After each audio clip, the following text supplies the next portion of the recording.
Hello, this is Ian Henry from AutoAnalysis. Welcome to the May edition of the SMMT's European Car and Light Commercial Vehicle Production Outlook.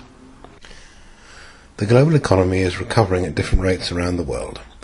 Europe is growing much more slowly than the major emerging markets in the BRIC countries. There's still structural problems in Europe, with Portugal following Ireland and Greece in needing a financial bailout. The fear remains that Spain could also need similar help. The UK is recovering, but somewhat falteringly. And fortunately for Europe, the German and the French economies remain strong. In parallel, we have the political upheaval recently in North Africa and the Middle East. This is still unresolved, but fortunately the oil price has not been hit. The supply chain to the automotive companies have been hit due to the Japanese earthquake and tsunami. This has significantly affected the Japanese vehicle companies in Europe. The European companies themselves have been impacted, but less severely. 2010 was a record year for global vehicle production, and 2011 is expected to produce similar results. The French and German vehicle manufacturers in particular reported very good financials and sales volumes in 2010, and this was continued in Q1 of 2011. The biggest growth in both periods has been in the emerging markets, the BRIC countries in particular. And the vehicle manufacturers are taking advantage through increasing exports and substantial investment in new factories in these markets. This year we have seen substantial commitment to vehicle production in Russia. GM, Fiat, Ford and Volkswagen will together add at least 1.2 million units a year by 2015, possibly more and possibly sooner.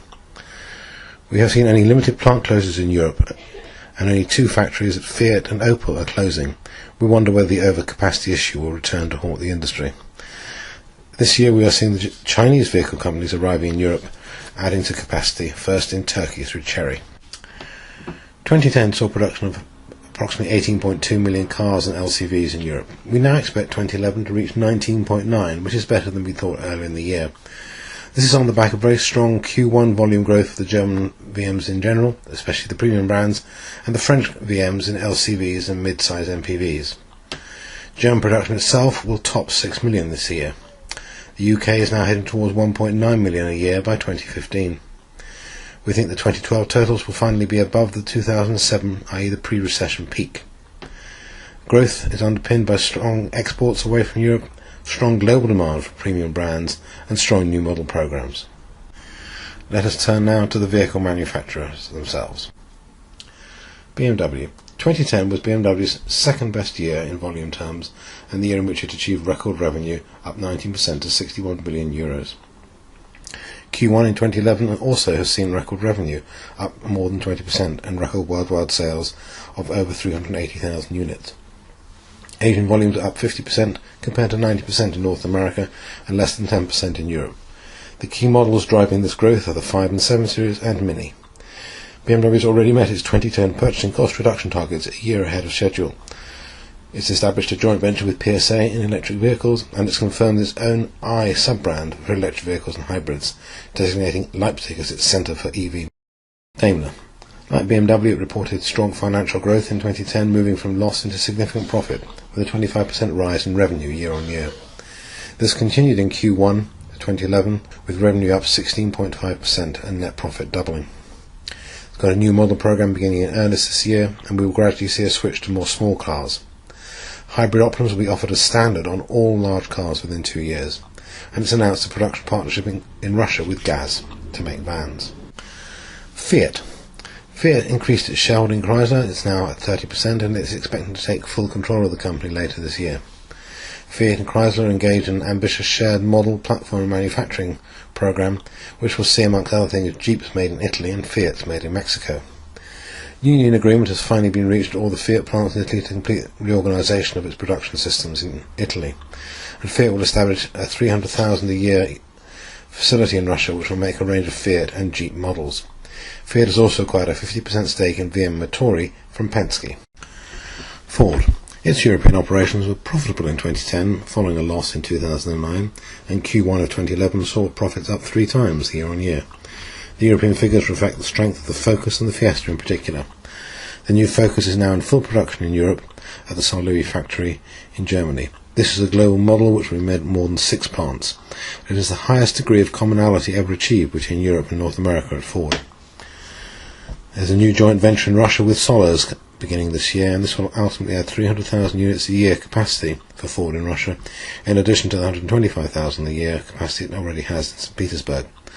Solars, interestingly enough, as it said it is expecting the JV to include exports of cars and engines back into Europe. GM Europe. GM is still likely to be loss-making in 2011, but should break even at the operating level. It still has to get rid of 1,000 jobs, mostly at the Bochum transmissions plant, which will close by the end of this year. It has one of the youngest model lineups in Europe, and this year's new model highlights include the Zafira being upgraded and the current model retained alongside a new, larger model, which will give Opel Vauxhall direct competitors to Ford in MPVs.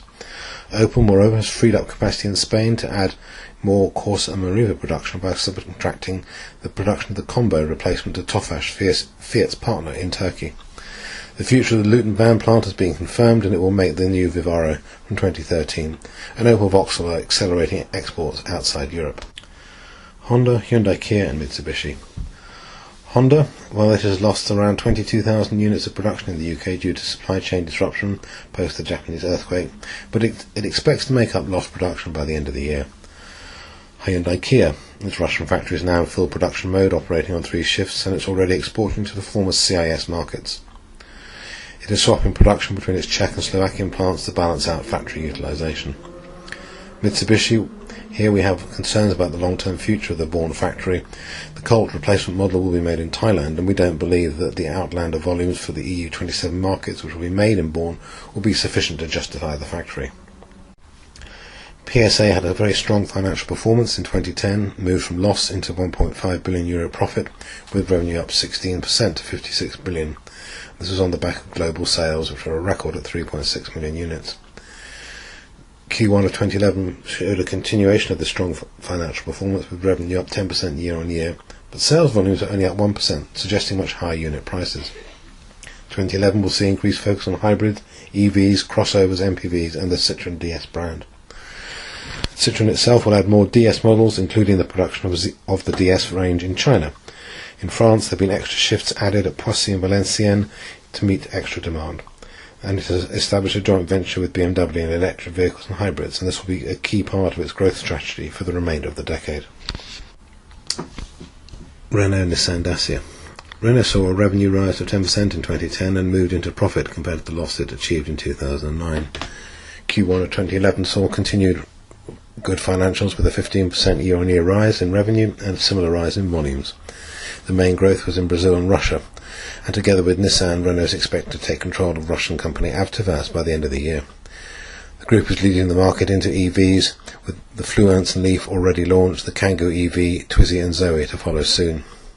Nissan UK reported record production in 2010, and pre the Japanese earthquake was continuing in the same vein. Dacia reported a 20% rise in turnover in 2010, not to be outdone. Renault and Dacia have a new factory coming on stream in Morocco shortly, and this will add to competition in Europe because most of the vehicles being made there will be shipped back into Europe. Tata, Jaguar Land Rover and Toyota. Tata, Jaguar Land Rover is on target to be very profitable in 2011, with a profit of around £1 billion expected. Its 3 UK assembly plants, its future has been confirmed, and we understand now that it's looking to build its own engine plant here in the UK to reduce its dependency on Ford. CK production in India will begin this year, and production in China will follow as soon as the right partner has been secured. Toyota still has problems with recalls.